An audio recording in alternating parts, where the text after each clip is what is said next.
I am so tired of holding this dead beaver. Well, don't jiggle it. There's some Cub Scouts walking past our diorama. I already forgot who we're supposed to be. We're 17th century Penobscot American Indians, part of the Wabanaki Confederacy. We spoke an Algonquin dialect. Were we considered Western Abenaki or Eastern Abenaki? Eastern. The curator went over this several times. How come I have to hold the dead beaver, but you get to be making the birch bark canoe? Yeah, you try squatting for 6 hours.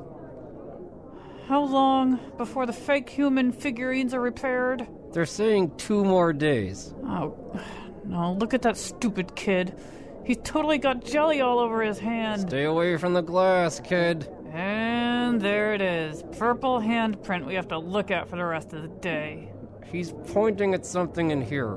He's pointing at you. He's showing his mom something. Beat it, kid. Is that a tattoo of Don Draper on your upper arm? Yeah, I really love Mad Men. The kid can see it. What? I thought the tunic would cover it. Put the dead beaver over it. He's looking away. Okay. 1, 2, 3, now.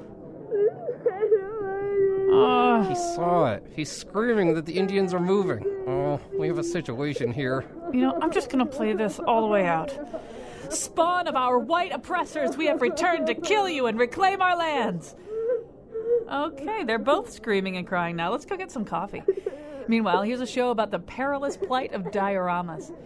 And now he's currently appearing as an after-dinner Pee-wee in the wintering shorebirds diorama, Colin McEnroe. Yeah, we're going to talk in a lot of ways about dioramas today, but the kind of diorama you are hearing about right now is an especially, endangered might be the wrong word, but there are fewer and fewer Native American dioramas, which used to be kind of a staple of history and natural history museums. But this is from an article in theappendix.net. Visitors and museum staff say that by displaying American Indian cultures alongside dinosaur fossils, gemstones, and taxidermied animals, dioramas make their subjects seem less than fully human. And because they depict a culture in a freeze-frame moment in time, often during the 17th century, around when many tribes first contacted Europeans, they make children think that all the American Indians are dead. But also what disappears with the people and the scenes behind the glass are other things. Dioramas are really, and this is just me talking now, but it's a really powerful mode of introducing things to people. It's an opportunity to make people focus a lot on the details. When you're looking at a diorama, you can't help but engage with the scene. You don't walk by it. It's not like a painting. You look at everything that's in it. And there is that sense that you could almost step in to history at that moment. Museums are, in the case of Native Americans, museums are having to solve this problem, figure out some other way to tell this story. But there are lots of other kinds of dioramas. They're old and they're new. Well, here's producer Jonathan McNichol to tell you more. I spend a lot of time thinking, wondering about the weird things we all do all the time and how they all became normal things that we all do all the time. Like, for instance, how did we decide it made sense to plant these big grass lawns and then cut them down whenever they actually grow? Or how did we figure out that kissing would be so much fun? Or, like, why do we think that toilet paper is a solution to, that particular problem? Here's one that I've been thinking a lot about the last few days. Sometimes, when an animal dies, somebody will take the body, cut the guts out, fill it back up with straw and sawdust and packing peanuts or something, sew it up, pluck out its eyes and replace them with glass ones, arrange all its fur or feathers all perfectly, and mount it on a thing in as animated-looking a pose as possible. And then sometimes another person will come along and take the mounted animal carcass and arrange it in a scene of botanically accurate grasses and weeds and leaves and geologically appropriate sand and stones, and put all of that in front of a beautiful, seamless mural background that someone else painted. And then they'll shut that all up behind glass. That's a bunch of weird stuff that a bunch of different people did to make a diorama, but that's not even the weird part, because you know what happens next? A bunch of other people come and stare at the diorama. That's the whole point. Whole elementary school field trips worth of people come and gawk at this stuffed dead animal with its glass eyes set up on a bed of arranged sand and painted leaves. How weird is that? But that's not even half as weird as dioramas get. In Torrington, Canada, there's an entire museum, the Gopher Hole Museum, made of various gopher dioramas. Gophers dressed as priests, gophers dressed as firemen, gophers dressed as beauticians. There are 2 separate museums on the planet, one in Croatia and one in Switzerland, filled entirely with frog dioramas. The one in Croatia is called Froggyland. There's the Jihad Museum in Afghanistan, which has a diorama of Soviets being beaten to death with shovels. There's a funeral home in Wisconsin that has a number of rodent dioramas.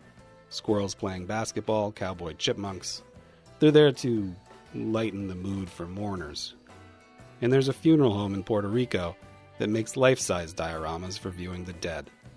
A 23-year-old boxer died. They propped him up in a boxing ring. A 22-year-old motorcycle enthusiast died. They dressed him in his gear and set him up on his Honda CBR 600. Of course, one of the salient and unchanging features of dioramas, I think, is that they're always quiet, right? They're silent. So that makes them absolutely the wrong thing to do a radio show about, which is why we have to do a radio show about dioramas. I can also tell you, Jonathan McNichol, from the choking laugh that came out of Michael Anderson, who's a preparator at Yale's Peabody Museum of Natural History in New Haven and is sitting here in the studio with me, that they don't use sawdust and or packing peanuts. That is not what they put inside the dead animals. We'll find out what they do in just a second. In addition to Michael, at the moment we have in the studios of WBEZ in Chicago, Emily Grassley. She's a chief curiosity correspondent, a job that does not exist in many places, but it does at the Field Museum, and she's the writer and the host of The Brain Scoop on YouTube. If you're not watching these videos, you're not watching that channel, you are missing a lot. So they're going to start us off here. A little bit later in the show, we'll talk to Lori Nix. Most photographers take photographs of things that are already in existence, but what Lori Nix and her collaborator do is build dioramas, take photos of those dioramas. They're usually of sort of post-human scapes, landscapes in which the human race has been wiped out a while ago, and then afterwards they destroy the dioramas, these painstakingly assembled dioramas. And then at the end, Bruce Goldfarb, he's the executive assistant to the chief medical examiner for the state of Maryland. We're going to talk about the nutshell death scene dioramas. These are just absolutely legendary. It's an amazing story. These are small dioramas created by a remarkable woman who we'll tell you all about. They are still used to train law enforcement people. They look at these dioramas of death scenes in which painstakingly the death scene, a murder scene, has been recreated, and they sharpen their forensic skills by trying to figure out what's going on inside that glass case. So we've got a lot ahead of us, and this is a really good topic. It seems like a crazy thing to do a show about, but it's not. Hey, Emily Grassley, I'm going to have you start off here because, so the counter narrative to dioramas are really weird, but they're really great. We love them, and they're just sort of the way we engage so frequently all through our lives with things in museums. The counter narrative is, well, in an age of televisions and computers and 1080p resolution and and virtual reality and God knows what else, the diorama, is there still room for the diorama? Is there still a reason for museums to care about this? And I know that you do care about this. We'll be talking a little bit later about Project Hyena. But what's the answer to that? Why still have dioramas? Oh, absolutely, they're still important. I mean, well, then you're also talking to diorama's number one fangirl here. But I think we're really spoiled with all this technology and the accessibility of information, and we can't even imagine as a society any longer what it was like to not have an incredibly thorough Wikipedia. We're just so spoiled with our ability to tap into any question that we have with this wonderful, World Wide Web. But it wasn't always the case. And dioramas were, when they were assembled and conceived of, they were the entry point for education for people who could access the museum. And are they still relevant in spite of the fact that now you can literally Wikipedia learn about almost anything online? Absolutely.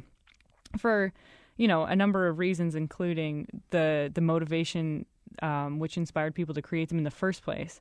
I think we just need to focus a little bit more on that kind of that notion. I'm going to ask Michael Anderson about this in just a second, but while I've got your attention, Emily, one thing we also know about dioramas, particularly from watching some of your videos, we know these are labor-intensive things, and they were incredibly labor-intensive things. Much of your work has to do with documenting the work of a couple named Akeley, who would, think nothing of spending 4 years, right, creating a 4-season diorama of deer. Yeah. Yeah, absolutely. So the Akelys were pretty remarkable in that, and Carl Akeley and his wife Delia, also kind of known as Mickey, they were some of the first people. I mean, Carl Akeley made the first habitat diorama, so he was kind of one of the first guys back in the 1890s to try to reimagine not only what this animal looked like in life, but also the environment in which it lived. This was at a time when photography was not accessible to most people. We didn't have any kind of widely circulated media. Your options were through painting or through illustration, that you'd actually be exposed to these environments and, the life of a particular animal. And so they took it and they just ran with it. I mean, you talk about the 4 seasons at the Field Museum. This was when they went out and there was a threat that the white-tailed deer was going to become extinct. This was an actual threat. We kind of laugh about it now like, oh man, there's so many deer. Can't imagine a time in which they would almost have gone extinct. But it was a real possibility. And so fundamentally, Akeley was a conservationist. It seems counterintuitive that you would go out and kill an animal in order to potentially save a species, kind of with the idea that if people could just be exposed to what this animal is and the habitat in which it lived, they'd have a greater appreciation about it, which is exactly what happened. Not only with like the white-tailed deer in the 4 seasons, but also if you look at William Temple Hornaday from the Smithsonian, he was one of the Smithsonian's first taxidermists. He did the same thing with the American bison in the 1890s and came out to Montana territories, procured 5 or 6 of these individuals, and they were on display well into the 50s. And it was through those initiatives, nobody living on the East Coast knew what a bison looked like. And so this was their first exposure to it. And I think that messaging is still really important.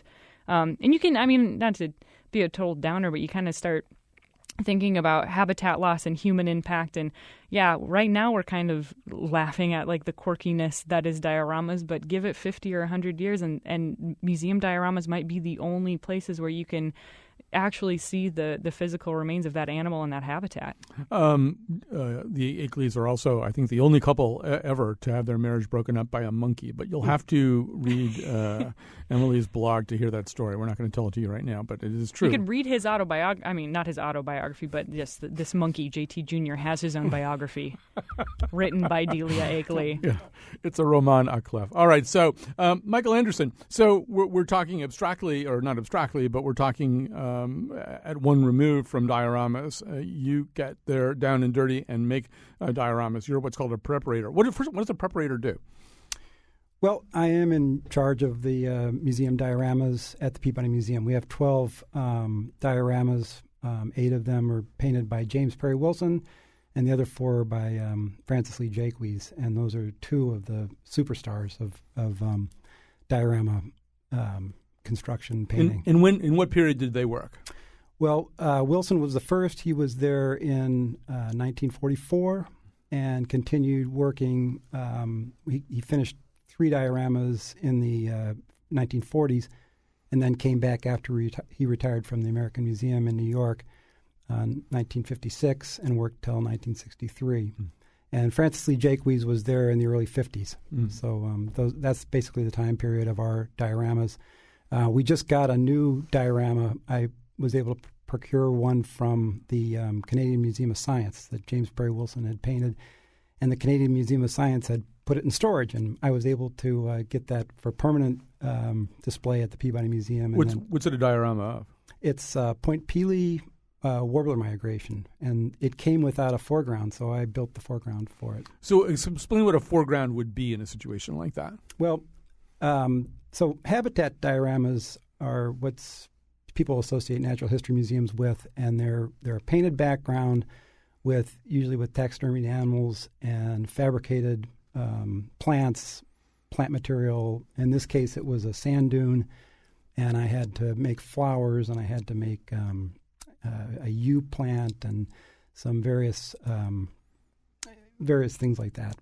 Also, in this case, we did have some taxidermy that I was able to put in. I did do some taxidermy, but I also carved birds, and so I'm working on sculpting models of birds, painting them realistically, and they fit in pretty seamlessly.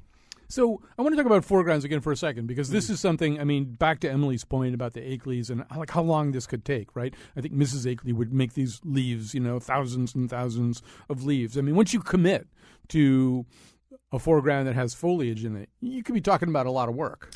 Yep. I had to replace a red osier shrub in one of our dioramas, and it took me off and on a couple of years to do with another couple volunteers. So it takes a long time. Like how many leaves did you have? Did you have to make lots of little leaves or something? This was about maybe 1,000 leaves, and and we vacuformed them, and I've started a new process where I'm actually photographing leaves, making 2-part molds, and embedding them in 5-minute epoxy, which gives you a very beautiful leaf without even having to paint it.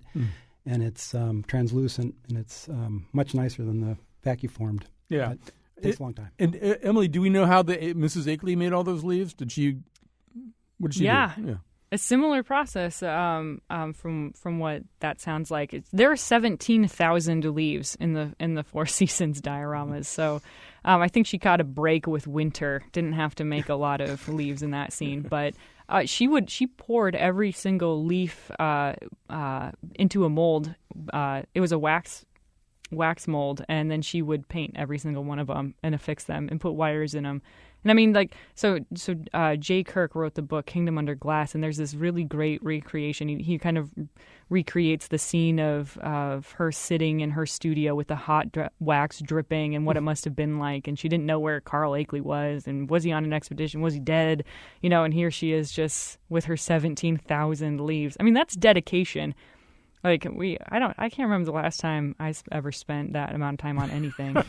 I can guarantee you that you haven't ever spent that amount of time on anything. So maybe on Twitter, I've spent that much time on Twitter. That's it. So Michael Anderson, it seems to me that dioramas they're fighting a battle, right? They're fighting a battle against time, entropy.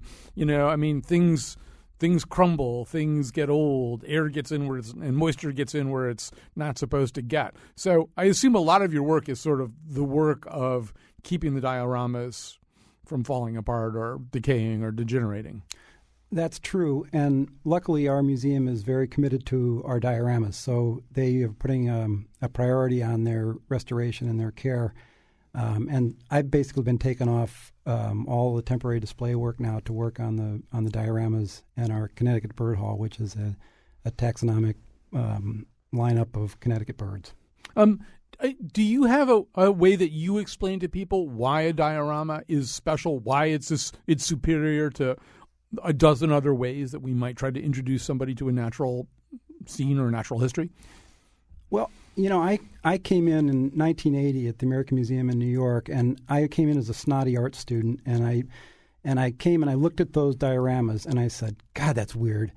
But I couldn't get away from them, and I just couldn't get away from that illusion, and I stood there dumbfounded, and I think that's important. I think it's important that it's a different way of learning. You stand in front of those dioramas with your jaw open, and the information comes to you by osmosis, and when you get it, it's deep. It's a deep kind of learning. There's a whole new field called contemplative pedagogy that academics are actually starting to look into, and I believe that's what the dioramas embody. Contemplative pedagogy. There you go. I like that idea. You like it? All right. So, and Emily, a couple of years ago, I was up in New Hampshire. I was at a New Year's Eve party, and there was a guy there who'd been working for I don't know how many years on a book about liminality.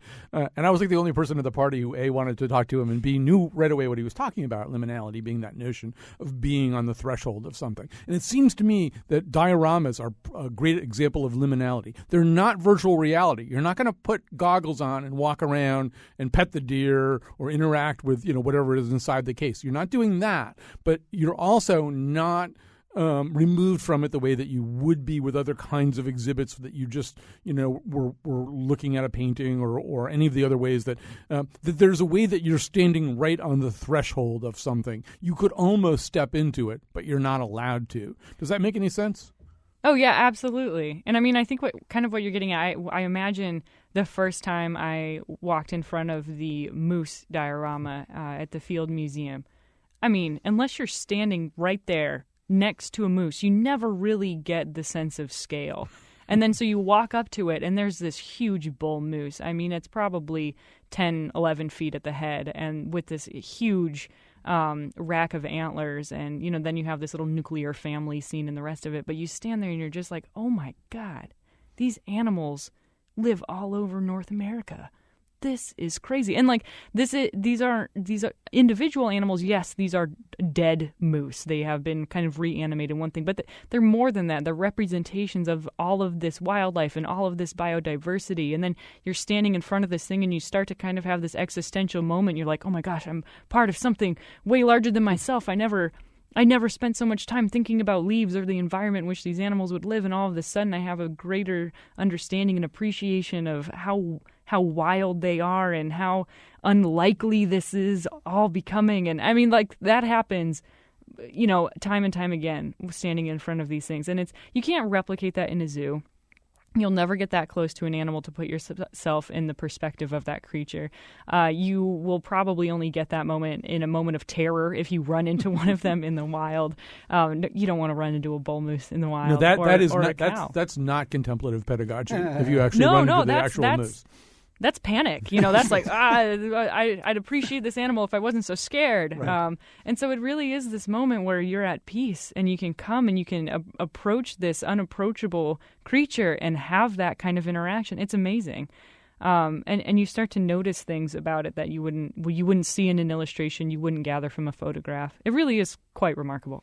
Michael, this may not be exactly your field at the Peabody, or maybe not going on at the Peabody, but I would imagine that in dioramas that attempt to depict dinosaurs would have to be updated, right? I mean, there's this whole new idea about what dinosaurs look like.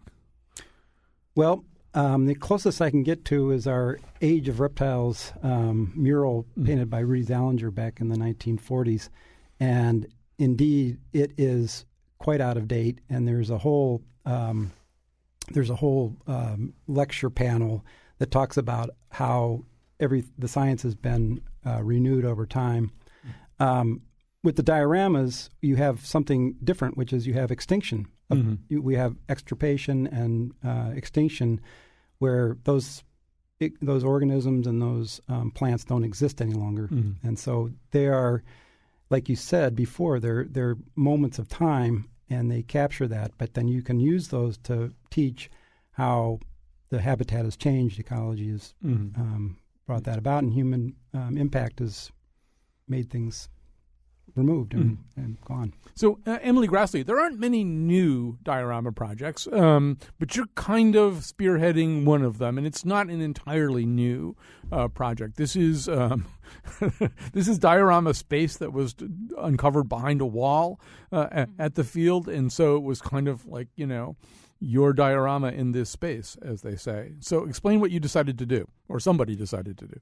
Yeah, so when I first started at the Field Museum, I was having a meeting with a director of exhibitions, a fellow named Yop, and I have this new YouTube show right at the Field Museum. What are we going to do with it? What's one thing that we can accomplish? And I was asking him about things happening in exhibitions and kind of untold stories, and he mentioned to me that in our Hall of Asian Mammals, there are 20 diorama alcoves, and only 19 of them were finished, and the last one was kind of boarded up sometime in the 1930s.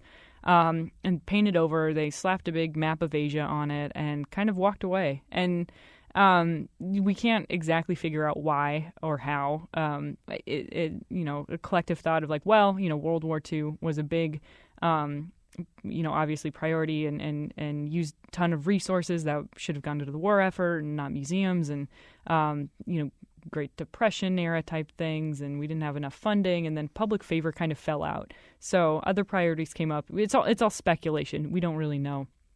And so nobody ever raised the money to do anything about it, because still for decades it was like, well, we have enough dioramas, or we don't really need to finish it. We never really had the funding. So I also heard about 4 striped hyenas that we have prepared by Carl Akeley on the first American Museum-led expedition to Africa, to Somalia in the 1890s. And this, again, was one of Akeley's conservation missions. And he went down there with the impression that a lot of these ungulates were becoming extinct from a virus that was introduced by the Italians that was infecting the local fauna introduced from their livestock, the Italians' livestock. So the scientists at the Field Museum heard about this. They headed this huge expedition, and on that expedition procured a number of animals, including these four-striped hyenas. So the hyenas themselves have this great history, and again, they were brought to the Field Museum, prepared, and then kind of shuffled down to the reptile hall.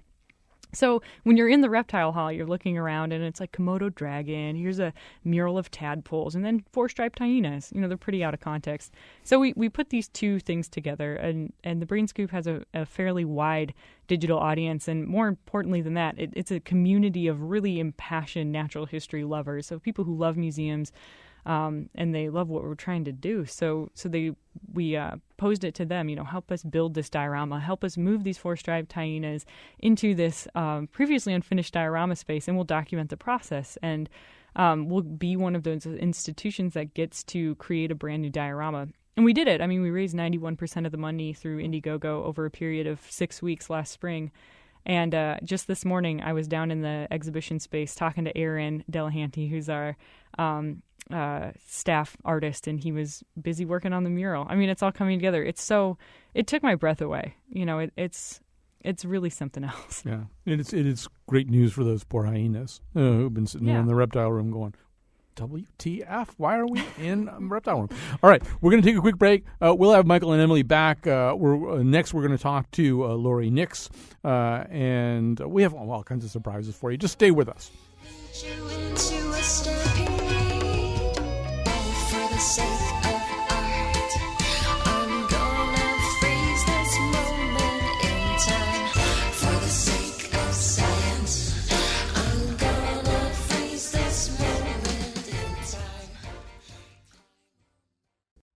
All right, we're doing a show about dioramas because we're the only show that would do a show about dioramas. People don't talk about dioramas on the radio. They don't make good radio because they're so quiet, those dioramas. All right, so with me in studio is Michael Anderson. He is a preparator for Yale's Peabody Museum of Natural History in New Haven. Emily Grassley writes and hosts The Brain Scoop on YouTube. She's with the Field Museum she's joining us from the studios of WBEZ, also in Chicago. Joining us now also is Lori Nix. She's an award-winning photographer and sculptor. After we're through talking to her, you're going to want to know more, so you're going to go to lorinix.net. That's LORINIX.net. Who's using dioramas in a very different way. Well, first of all, welcome to the show, Lori Nix. Hey, thank you for having me on. So dioramas, as we have been discussing them so far, are almost exclusively about preserving something that was, and sort of stopping time somewhere in the past and allowing people to look at something that was alive, interacting with its own natural environment. You're doing something very different. And I might add, photography usually is about taking pictures of things that are already there. What you're doing as a photographer is very different. You're creating something that wasn't and taking pictures of it, and you're doing it in the diorama form. So tell people what it is that you do create as a diorama in order to photograph it.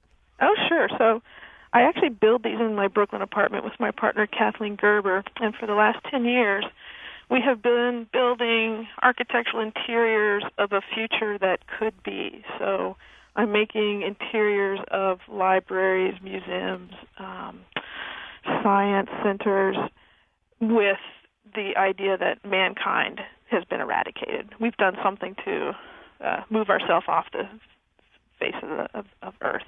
And so I'm being this photographer. I'm the last person alive in the city, and I get to go throughout the city and look and see how things are progressing over time. So you've got a library that has moss growing on the walls and birch trees growing up through the floor. Yeah. You've got a subway car rusted and filled with sand.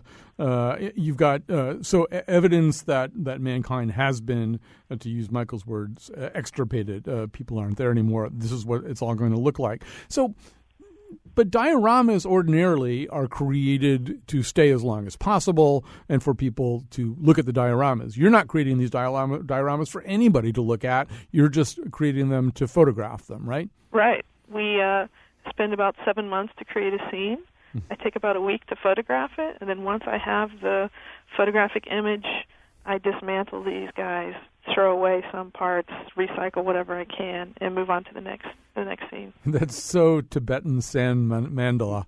There must be great weeping as you do this. I mean, well, and one thing I wanted to ask you about, and I'll ask it now before I forget it. So your collaborator, Kathleen Gerber, who helps you build these things, am I correct? I think I might have seen in a video that she had some kind of background working, and this is a part of dioramas that we're not going to talk about today, but didn't she work in store environments? I mean, in some ways, the old, incredibly ornate store windows, that people really used to lavish, I'm sure Marshall Fields in Chicago did, those were like dioramas, right? Right. She worked for a long time for a company that made store fixtures like wallpaper for Victoria's Secrets and big gilded mirrors for Victoria's Secret. So she comes from the background of faux finishing, but actually has a degree in glass and glass blowing. Mm. So I'm sure you're asked this all the time. Why were you attracted to, not attracted to a genre, but attracted to really invent a genre that previously didn't exist? I mean, there just isn't a photography of post-apocalyptic or post-human diorama genre. You are that genre. How did that come to be? It's from my childhood growing up in rural western Kansas. Every season I experienced a new disaster, a new problem with Mother Nature. So if you grow up worrying about tornadoes and blizzards and floods, the idea of danger and disaster is already in me. I'm already interested in it. And I also come from watching 1970s dystopian cinema. So I grew up on a heavy dose of Planet of the Apes and Logan's Run. And I started building dioramas because of the kind of photographer that I'm not. I tried my hand at photojournalism, and I was awful at it, and I'm not much of a portrait photographer. So photographing people for a living just isn't in me, but sitting in my apartment and bringing these environments to myself rather than going out and traveling in search of them is more a natural way for me to create photography. Now, there's one thing that it's going to run through all of our conversations. I think it's there for Michael, although I'll come back to him and ask him this in just a second, and it certainly is there in Emily's descriptions of the Akelys, and it'll be there in our final segment when we're talking about the nutshell crime scenes. And there's an obsessiveness to people who do this. I mean, there's just a level of obsessiveness about detail and a willingness to spend a lot of time on what to many others might seem a rather unrewarding pursuit, or maybe just too much meticulousness that I think runs through everybody who's working in this field, and it does with you. For example, I'm sorry to be laughing, but explain the Chinese restaurant thing where you had to make the food for the photo. Explain that. Okay, so we decided to make a diorama of the Chinese restaurant in our neighborhood, and I chose the Chinese restaurant because every time I go in, it feels like the end of the world. There's greasy, bulletproof plex separating me from the person taking my order, and in order to get the place to look the way I wanted it to, Kathleen sculpted miniature plates of Chinese food. Rather than going out and just buying Chinese food and putting it on a plate, we made little miniature images of it so that we could photograph it to then create the Chinese menu board. So that would strike, I mean, in other words, what you're doing is creating something completely unreal. You're creating this post-human landscape, and so it would seem like a place where you could cut some corners. So why don't you cut corners? Why the insistence on doing something that has such a strong through line? Oh, our motto is work harder, not smarter. It would have been so much easier to grab things off the internet and just place them in the scenes, either through Photoshop or just printing out something. But that's just not the way we are. We actually try to be as authentic as we can, even though we're making something completely fake, like a diorama. So let me just swing back to our other guest for a second. So, Michael, this is something that I don't know if you're struggling with it or not, but I mean, I don't know if there's some huge code for diorama preparators, that explains all the rules. But you said earlier that you're carving some birds and you're creating birds rather than doing taxidermy birds in some cases. So that's an interesting question. Like, what are the rules? Well, the rules are dictated by the ornithologists. So I have to pass these through the science people. Mm-hmm. And so The wing chords have to be exactly measured to match the wing chords of the actual birds. The tip of the wing to the tail has to be right. The beaks are cast so that, these are warblers. These are tiny little, 3 millimeter beaks and glass eyes. And so it's there is some theater there. I mean, the glass eyes are theater, but the actual carving it's like a scientific illustration in 3D. It's very as accurate as I can make it. And, Emily, one wonders, looking at the future of all this, 3D printers can do almost anything or will be able to do almost anything. I'm wondering about, I don't know whether the field with the Hyena project, whether you solved any of the usual diorama problems in unusual ways, but it feels as though technology might be really helpful in enhancing and creating some ease with this otherwise kind of retro curatorial activity. Yeah, there are some really exciting ways that we are using technology for this diorama, but maybe not in the way you would think. So we now we partnered up with Adler Planetarium, right down the road, where they have a scientist there who uses a program that can pull up the star map and sky chart of what the sky would have looked like at any point in time, 1,000 years in the past or 1,000 years in the future. So what they did was they asked him to pull up the star chart for what the morning of August 6th, 1896 looked like 40 minutes before sunrise if you're looking slightly northwest. And that is the constellation pattern and eclipse of the moon that is painted in the background of this diorama. So, that's the attention of detail that we're going to. So we are using technology and these new things to better inform our understanding of what the most accurate representation of what that area of Somaliland would have looked like when those hyenas were originally collected. But as far as using things like 3D printers, we're not sure because we want this thing to last. So we're using the techniques that we know have the best longevity. So we don't want to use any kind of plastic or any kind of chemical that's going to off gas. We don't want to use anything that's going to otherwise impair the integrity of the specimens, or that's going to have a negative impact. We just don't know with some of these materials they use whether or not they will hold up for 50 or 100 or 200 years. Because that's the point, is that this thing will still be here long after I am dead. Okay, Laurie Nix, listening to all that, I feel like as an artist, you have this sort of no pain, no gain attitude. Like if I could give you a 3D printer where you and your collaborator could just type in what you want, I want a fox that's this size, that blah, blah, blah, blah, blah, and it would just print it right out. I feel like that wouldn't interest you that much. Like you guys want to suffer somehow. Yeah, not really. I actually do have one of those MakerBot 3D printers, but I've barely taken it out of the box because I could spend hours trying to figure out how to either model a fox in 3D and then a couple more hours printing it, or we could just sit at our table, pull out our polymer clay, and just sculpt one. And just working with our hands is much more interesting than sitting at a computer on a keyboard typing. One last question. The way that your job is very different from Michael's and from the people that Emily interacts with is that, they want things to be good and nice, and you want things to be broken, right? Not only do you have to make things, but they have to look incredibly broken and decayed and deteriorated. Things have to be crumbling. Yeah. So do you make them crumbled, or do you make them and then crumble them? I actually make them and then step away, and Kathleen crumbles them. Usually when I'm gone. Yeah. So you have a designated crumbler. Absolutely. And are there like a lot of special techniques for that? I suppose every time you have to crumble something, you have to invent a new method of crumbling it? It's more like, just attacking it with certain types of tools. Very old-fashioned. All right. Well, people should look at more of Laurie Nix's work. As I say, laurienix.net. That's LORINIX.net. And we will put stuff up on the WNPR.org website about this.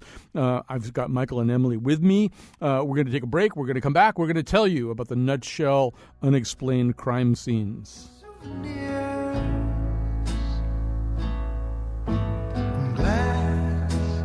Cabinets with fingerprints. So dust your diorama,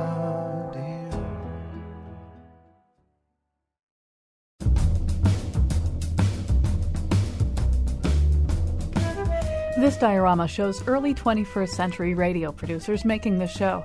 That's Jonathan McNichol on the left and me, Kyone Wolfe, on the right. In the bird diorama, we see Eastern Connecticut nut-scratching tweeter Greg Hill, who also appeared in the intro. And here in this case is a North American intern, Nate Gagnon. This is a new exhibit. It shows the actor Johnny Depp at his makeup mirror preparing to play the part of Bill Curry.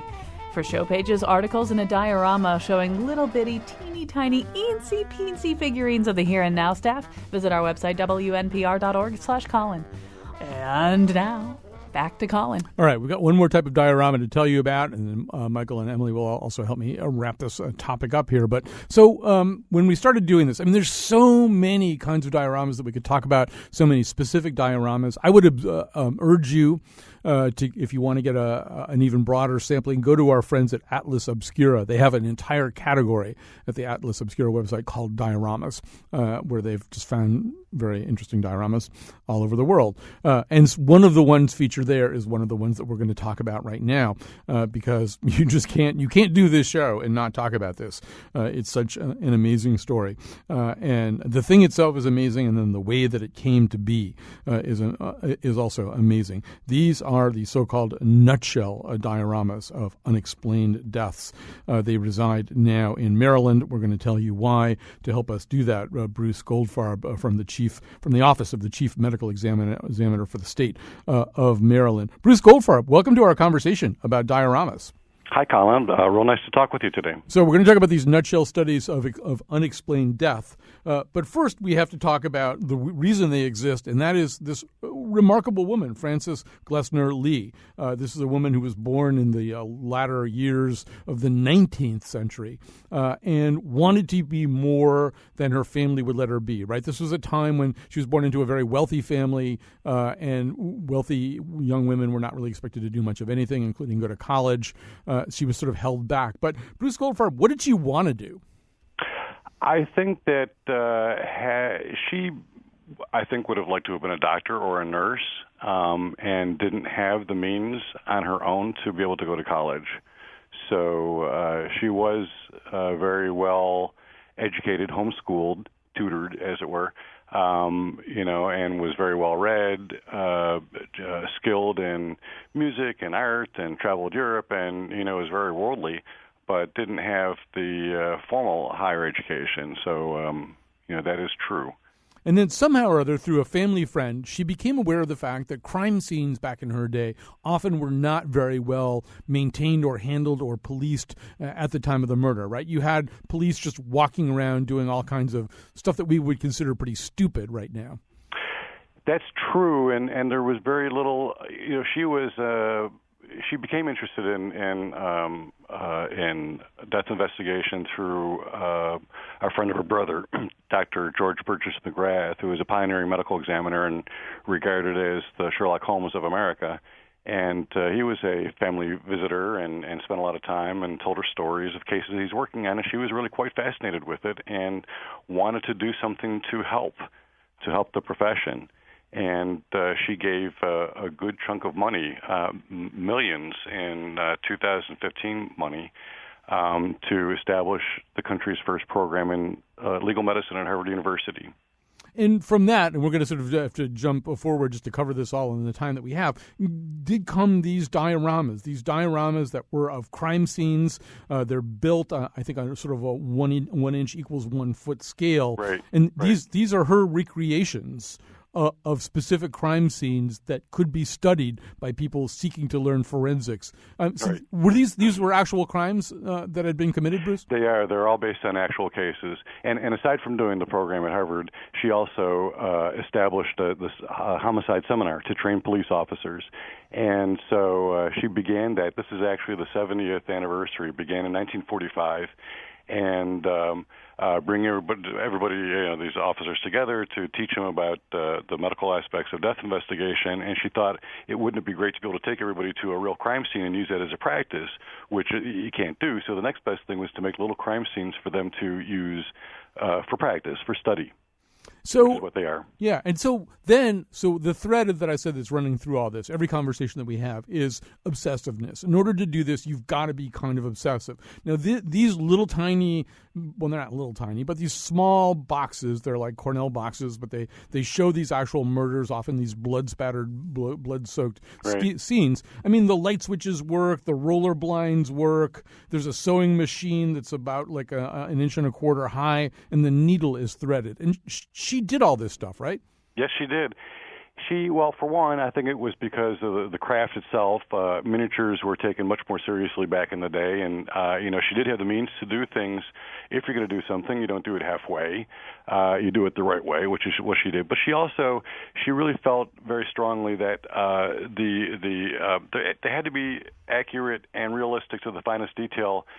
Because if anything detracted from it, she didn't want police officers to think they're a child's toy, so they had to be taken seriously. And so she filled them with minute detail so you can suspend disbelief, and it's really very immersive. And that was important. That was key to it. Yeah, there's there's one of them. I think there's a full ashtray, and she made all these little tiny cigarettes, lit them, and stubbed them out. Right? She did. They actually have tobacco in them too. They're minuscule, amazingly small. And how effective are they at training police? I know they're still used. Harvard had them, then Harvard, I think endowments ran out, and your office wound up moving them up there and continuing to allow police to train on these things. Right. Once again, it's sort of the question I asked Emily earlier. It just feels like in 2015 there must be some easier way or less retro way to do this. But you still maintain that they're effective in training police? Well, absolutely. They really do. First of all, it couldn't be done by any other medium. You couldn't do it by film or photography. I don't even think that 3D rendering, computer simulation today would be as good. I don't think you could get it that detailed. The facts of violent death are really, unfortunately, timeless, and very little has changed in that way. So there's nothing about them that becomes dated. Death is death, and so in terms of a tool, they are as useful today as they were when they were created. You know, I asked Laurie Nix about that whole business of making something in order to crumple it, make it decay. This is something that she had to do at least once, right? She had basically an arson murder, a cabin in the woods. Explain what she did with that. Well, you have to realize that each one of these models cost what it costs to build a real house, and it took that long to make, too. They were made using authentic methods, so everything's framed. And she built a house and burned it in order to recreate the scene. So, she literally had money to burn. She did not care what things cost. She spared no expense on these things, nor no detail was overlooked either. Are things ever viewable by the non-policing public? That's a hard one to answer. Sort of in a gray area. We try to accommodate people as we can, but we don't promote them, we don't advertise them, we don't encourage people to visit them. But I do understand that they are well known among the miniatures community, and certainly we are proud of Frances Glesner-Lee and her contribution. So it's understandable that call first is what we're really saying here, right? You should phone and see if you can make an appointment. Bruce Goldfarb, thank you so much for your time. Really quickly, we got 15 seconds left for each one of you. Michael Anderson, what's the best thing to go look at among the dioramas at the Yale Peabody? What are you in love with right now? The Shoreline Diorama, which is a 40-foot long site. It's a site-specific diorama at the Peabody. You can stand there and you can actually feel like you can breathe the marsh air. It's beautiful. All right. And Emily, you got 15 seconds. What's the best thing in the field right now? Well, after January 26th, you should certainly come and check out the striped hyenas. But other than that, come check out the bison diorama in the North American Hall of Mammals. It's spectacular. All right, Emily Grassley, thanks so much. Michael Anderson, Laurie Nix, Bruce Goldfarb. Special thanks to Jonathan McNichol, who produced this.